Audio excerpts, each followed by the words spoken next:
Bonjour à toutes et à tous et bienvenue dans cette nouvelle vidéo, petite vidéo rapide, mes lectures d'avril 2022. Qu'est-ce que je vais lire ce mois-ci? Quel retour de lecture est-ce que je vais euh, potentiellement poster pendant ce mois d'avril? Je dis potentiellement parce que ça peut changer.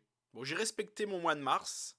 Alors j'ai respecté mon mois de mars. Là, je suis en train de finir de lire et avec votre esprit. Là, je suis à la moitié. Je vais essayer de le finir pour aller là au moment où je tourne. On est mercredi. J'essaie de le finir peut-être pour demain ou vendredi. Fin de semaine, sûr. Fin de semaine. Alors ça se fera début avril, mais j'aurai fini de le lire en mars, donc ça compte. Bon, déjà, je suis désolé de ne. J'avais annoncé que en ce mois-ci, je lirais Le Loup des Cordeliers. Je suis pas allé assez vite. Les 7 morts d'Evelyn Hardcastle et l'étrange traversée du Sahardam étaient deux putains de pavés, deux énormes bébés, et ça m'a pris beaucoup plus de temps que ce que je pensais. Du coup, ce qui a tout ralenti, en plus, entre le premier et le deuxième, j'ai pas lu pendant quelques jours, parce qu'il fallait que je me remette quand même des 7 morts d'Evelyn Hardcastle. J'ai du mal à enchaîner deux livres vraiment à la suite, à moins de vraiment de me forcer, mais j'aime pas me forcer quand je lis.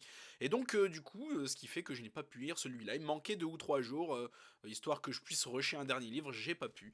Là, je termine et avec votre esprit, et que je suis, pour l'instant, je peux vous dire que je suis extrêmement mitigé. Et j'y reviendrai plus avant, début de semaine. Donc, j'ai reçu un SP. J'ai reçu, alors là vous le voyez à l'envers, donc c'est Le Regard de Maupassant et autres récits de Clément Grimbert. Il sort donc nous on est le combien aujourd'hui, j'ai dit, ouais, on est le 30 mars. Donc il sort aujourd'hui, le 30 mars, aux éditions Amalté, ma maison d'édition d'ailleurs, si ça t'intéresse, voilà, maison, édition Amalté, intéresse-toi à ma maison d'édition. Mon roman est édité aussi chez Amalté, voilà. Petite pub gratuite. Et donc il a aussi, donc c'est l'auteur de Arthur Malheur. D'ailleurs j'ai fait un retour de lecture sur Arthur Malheur, va la voir. Et donc c'est son deuxième roman. Voilà, il est court. J'ai ce que j'ai vu tout à l'heure. Il est court, il fait 159. Alors ça c'est le remerciement peut-être. Et blablabla, voilà, 155 pages. Après, il y a un autre truc, mais je crois que c'est des remerciements. C'est pas marqué remerciements, excusez-moi, hein. Ouais, non, c'est des trucs en plus. C'est des citations, ouais. Donc en gros, 160 pages. Il est tout petit, il est tout fin. Ça va vraiment pas me prendre longtemps. Deux demi-journées peut-être, une ou deux soirées. Ça ira très vite. Et donc je vais commencer tout de suite par ça. Donc ce mois-ci, je ne vais pas lire Le Loup des Cordeliers. Ce que j'ai pas pu lire en mars, je ne vais pas le lire en avril, ce sera pour plus tard. J'en suis désolé parce que ce mois de mars, je n'ai lu aucun Agatha Christie ni aucun Sherlock Holmes. Euh, et donc, après Les Regards de Maupassant, donc ça c'est une suite de nouvelles au fait, hein, de Clément Grimbert, c'est sorti aux éditions Amalté, donc intéressez-vous un peu à ça. Donc je vais lire Les 7 Cadrans, qui est le roman suivant d'Agatha Christie, donc pour info, je lis les Agatha Christie dans l'ordre chronologique de parution de l'époque, donc Les 7 Cadrans est le neuvième, je crois, de tête roman d'Agatha Christie. Et donc voilà, j'ai lu Le Train Bleu, pas en mars mais en février. Et donc, maintenant, les 7 cadrans. Donc ça, c'est l'édition France Loisirs. Là, donc c'est un double. Il y a les 7 cadrans et Le Crime est notre affaire sur celui-ci. Donc je ne vais lire évidemment que les 7 cadrans.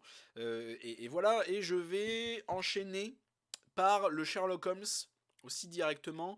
Là, je ne l'ai pas en physique, je vais le lire en e-book, car que je ne l'ai pas.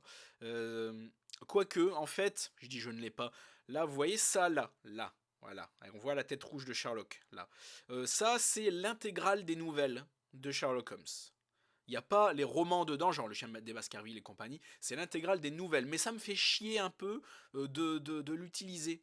Parce que c'est un énorme livre, genre il fait vraiment masse taille, hein, cette taille-là. Il est énorme hein, et ça me fait un peu chier de l'utiliser parce que je veux pas l'abîmer. Et c'est pas pratique pour lire ce genre d'énormes trucs. Donc, est-ce que je vais le lire là-dessus? Peut-être. Est-ce que je vais le lire en e-book? Peut-être, je vais peut-être faire un mélange des deux. Quand je serai chez moi, je vais certainement vouloir l'utiliser, mais bah, admettons, quand je suis dans la voiture, voilà, pendant ma pause, des fois, entre deux établissements, parce que je travaille dans deux écoles différentes, entre deux écoles, j'ai une vingtaine de minutes de battement, et donc pendant ces 20 minutes de pause, des fois je lis, comme j'ai fait là avec et avec votre esprit, puis les refuges aussi. Donc est-ce que je vais vouloir lire une nouvelle sur mon téléphone en e-book? Sûrement, je vais sûrement vouloir faire ça, d'autant plus que c'est des e-books gratuits, les aventures de Sherlock Holmes. Alors le roman Sherlock Holmes suivant, en fait, c'est Le Chien des Baskerville, mais Le Chien des Baskerville, si je veux suivre aussi la chronologie, parce que je fais comme Agatha Christie avec le canon holmésien, je suis la chronologie de sortie, vous me direz c'est normal, mais tout le monde ne le fait pas, au contraire. Donc Le Chien des Baskerville, c'est sorti en 1901 ou 1902, enfin début du XXe siècle. Mais avant ça, après, je sais même plus, c'est pas les quatre, je sais plus, non, je confonds. Donc le deuxième roman entre le deuxième et le troisième roman de Sherlock Holmes, sur Sherlock Holmes, il y a eu plein de nouvelles. Et donc, il y a un roman, c'est Les Aventures de Sherlock Holmes. C'est une suite de nouvelles. Je crois qu'il y a 12 nouvelles sorties en 1891 et 1892. Et c'est à ça que je vais m'atteler. Donc, avant d'attaquer les chiens des Baskerville, il va y avoir plusieurs suites de nouvelles comme ça, sorties avant le chien des Baskerville. Donc, je vais essayer d'aller dans l'ordre chronologique au maximum. On va essayer de faire comme ça.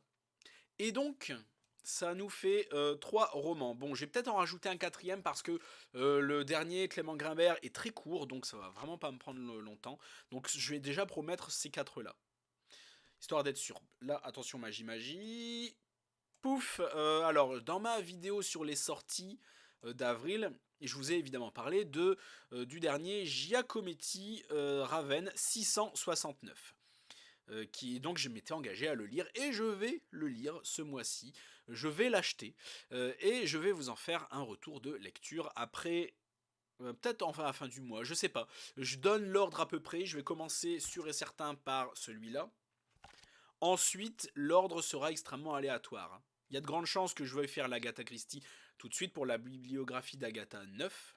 Parce que oui, j'ai une playlist exprès pour Agatha Christie, la bibliographie d'Agatha. Si ça t'intéresse, va voir dans l'onglet playlist de ma chaîne. Pareil pour les Sherlock Holmes, hein, dans les playlists Sherlock Holmes. Et donc celui-là, je ne sais pas quand est-ce que je vais le lire. Juste après le Clément Grimbert, après l'Agatha Christie, en dernier, je ne sais pas. Mais ça viendra dans le mois, c'est sûr et certain.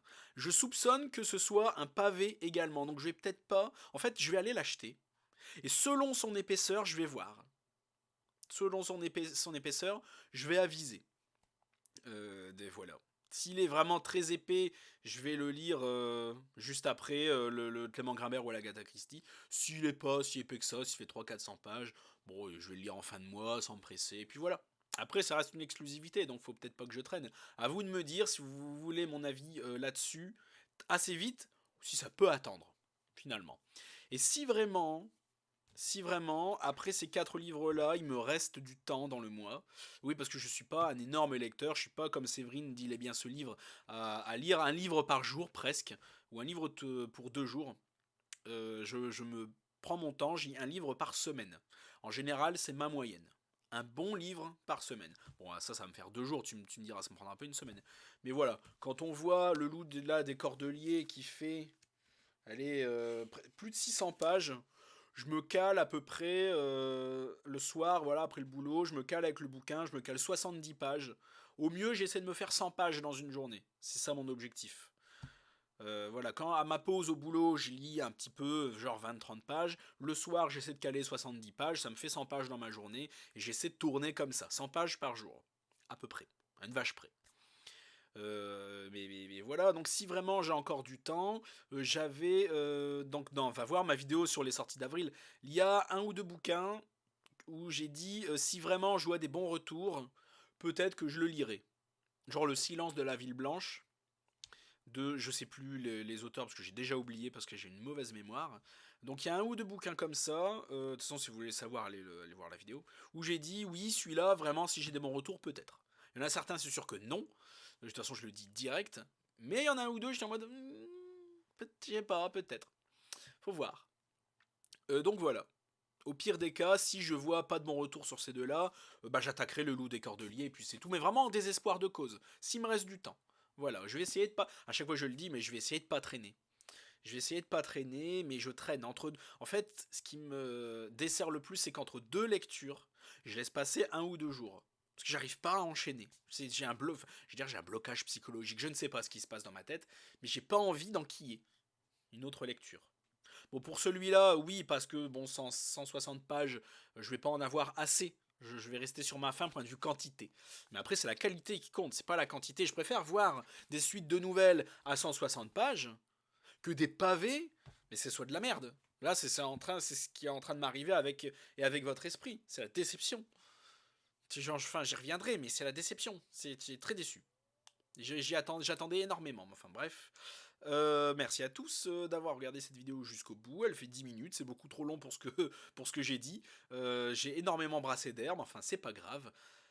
Si tu as des lectures qui sont sorties, des nouveautés qui sont sorties ce mois-ci et tu veux éventuellement mon avis dessus, n'hésite pas à le dire en commentaire, j'y réfléchirai, j'irai voir. Likez la vidéo, partagez-la, abonnez-vous à la chaîne si ce n'est pas déjà fait. Je vous mets aussi les liens pour mon propre roman Dirty Work Funeste Avidité, un polar qui se passe en Angleterre fin 19e siècle avec mon détective, avec sa collaboratrice qui enquête. C'est la parité dans mon roman, il y a peut-être même plus de femmes que d'hommes dans mon roman.